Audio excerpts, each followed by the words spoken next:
What's up, guys? Welcome back to another episode with AB Investments. Hopefully, you've seen the Fed's meeting today. Uh, Today was an amazing day to obviously play the spy, as every FOMC meeting or CPI data reporting, or even a labor's market data reportings. There's always going to be volatility in the major indexes, specifically whether the VIX, the SPY, and the SPX, and so forth, and the QQQ, SQQQ, so many. However, if you played some and you made some good cash today, congrats. I'm very happy for you. But nevertheless, let's comment on that. Well, as we've been expecting, 25 basis points, as we've been talking. There's a very good question in one of the segments of one of the questionnaires that asked Jerome Powell about the banking purchase of JP Morgan. Shout out to Jamie Dimon, the CEO of JP Morgan. He's been officially subpoenaed for the case of the Epstein Island crap. So hopefully, you know, you know my mind. So with that being said, so they asked, like, hey, what happened with this purchase of the bank? And the Jerome Powell himself said, we don't encourage, you remember what we were talking about a few months ago, and last month, in fact, and I was saying that this is what they do, like when they keep hiking these rates, it's these smaller banks, they're basically boiling in hot water, while the bigger banks are enjoying the protection of basically the feds and being sponsored and straightforward from them. They keep getting better, and people are afraid for their money, so they're pulling their money out of the smaller banks and depositing them in the bigger banks, which basically in these rough times gives the ability. It's kind of like JP Morgan technically purchased First Republic through First Republic's own money and other money. How? When people deposit their money, banks have the right to use up 90% of your deposit instantly. So all these millions that were being withdrawn, you know how there's billions that were withdrawn out of SVB, out of First Republic, and all these other Metropolitan Bank and blah, blah, blah. That money is going from there, and most of these depositors are taking them and going straight to the bigger banks like the JP Morgans, the Citigroups, and so forth, where they feel like their money will be protected. Even if a bank run happens, their money is still, or their deposits are still going to be safe in such a more secure place. That's just the general sentiment from most people. Now, and specifically the people who have a lot more than that $150,000 in their bank account. So they're taking that. JP Morgan had all this influx of a lot of money coming in, of cash, and obviously they take that money, turn around for $10 billion, buy First Republic, all the locations, and blah, blah, blah, and all this stuff. And they're in the same time right now, Jamie Dimon himself is going through it with his employees of Chase Bank, management and employees. They all don't want to work. They don't want to commute to work. They want to continue to work remotely. And obviously Jamie Dimon is not happy with that, and he's going straight against this and everything. And he's saying there will be disciplinary actions if you don't come at least 3 times a week to work. You've signed up for this. We agreed to this. And obviously they're giving a big pushback. In the wake of all this talk, in the midst of all this talk, we've had, me personally living in Cincinnati, the P&G closed one of his subsidiaries, leaving 200 people out of work.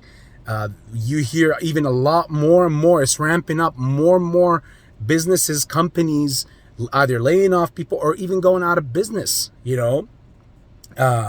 which leads to more unemployment. So the data that Mr. Jerome Powell is alluding to in this meeting, or the other meetings, saying that, hey, we're going to react to the data that we get. Well, the problem is, as more pipes are bursting and breaking within the economy and the market, your data that you're getting, that you're supposedly reacting to, and as they keep claiming, in the feds, that they keep reacting to what the economic data that they're getting. And he boasted about one thing, how the fact that they're doing quantitative easing and all this stuff, and in the same time the employment has been very cooled still. Like there hasn't been a huge drop in unemployment and like more people not going to work or losing jobs. Well, the problem is by the time you get that and you react to that, it's already too late. That means you can't just take off a couple of percents or stop hiking points, which since they did the 25 basis points, look out now for a lot more smaller banks to go ahead and also close their doors and perhaps get acquired by somebody else, while the FDIC tries to play I don't see what's happening here and let the bigger guys eat what they want to do and consume all these other smaller banks. The crazy thing is, I've told you this a while ago, and I'm gonna say it again, and we can fact check it when it does happen. The plot is all over the wall. The writings is all over the wall. Big banks continue to consume these little banks technically from within their own money, because they're getting all their clients. They get the capital, they turn around, they buy them out, and then obviously not all their clients are going to come out and withdraw all their money all at once, at least not yet. And then eventually, as they take all the influence and take all these properties and all these smaller banks, that's when the bigger banks will turn around, as I've told you before. And eventually when that time comes, they're going to turn around and say, too much is too much. I can't do this anymore. I need your help now, FDIC. This is where you and I come into play. This is where the taxpayer dollars will come into play when the major bailout happens. The crazy part is right around the corner, also on June 1st, we got the debt ceiling being due. And Mrs. Janet Yellen is using political power and all this stuff, like to go ahead and say that, look at our 3-month treasuries, they're like at their levels for the first time since 1981 and all this stuff. And we could, like, a lot of public employees and veterans and Social Security rightfully earned Social Security participants will not receive their money if we default, or they will receive it, but it will be late. And that's just basically, in my humble opinion, I think is just, there's no way that the U.S. will not raise the debt ceiling. I think Mr. JB will come out and obviously raise the debt ceiling through the congressional hearings, because at the end of the day, this is like this whole Janet Yellen and this whole play and this WWE game is more like to basically press political agendas on Congress to go ahead and basically get the solution through congressional hearings. Obviously, we're hearing about the crazy thing about the wars now, like as far as Russia claiming that the Ukraine has tried to assassinate Putin, and we will see what that will evolve into as far as what happens with oil production and stuff like that. Like, that's going to be a little interesting, whether it's true or not, but that's going to be a little interesting in the coming week or two to see how that develops, or it basically breaks down. Now, what will that do as far as AMC? You're like, AB, you said all this stuff about everything that is happening, and there's a lot more. I'm trying to fit all of it in, hopefully under 10 minutes. But how does that help AMC? Well, AMC is day to day. We have our hearing, we have our situation. Shorts are boiling in hot water. They're trying to continue to get this reversed and convergent. So as I broke down to you before, what the conversion does and what the reverse stock split does, because they both serve two different purposes.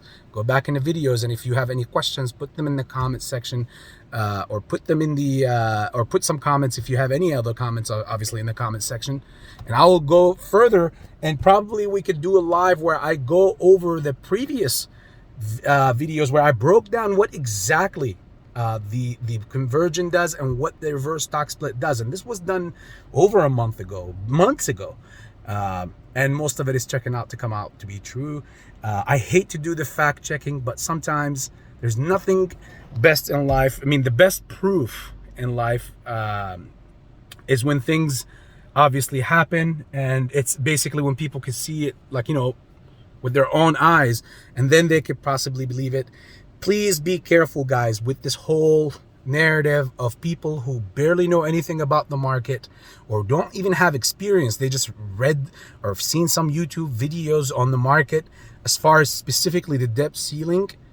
Because when June 1st comes, do not be mistaken with the idea that the debt ceiling is where, that's it, everything is going to default and all that stuff.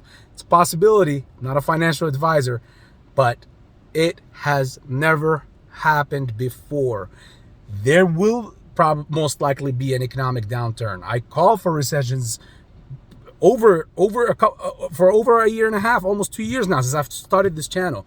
But it's not going to come at a debt ceiling kind of situation, because that will further not just weaken us, but that will make us lose our top dog position. And what we know, no top dog ever gives up their power willingly in the playground. With that being said, much love. Put your comments, any questions in the comment section. And AB Investments, I'll see you guys later.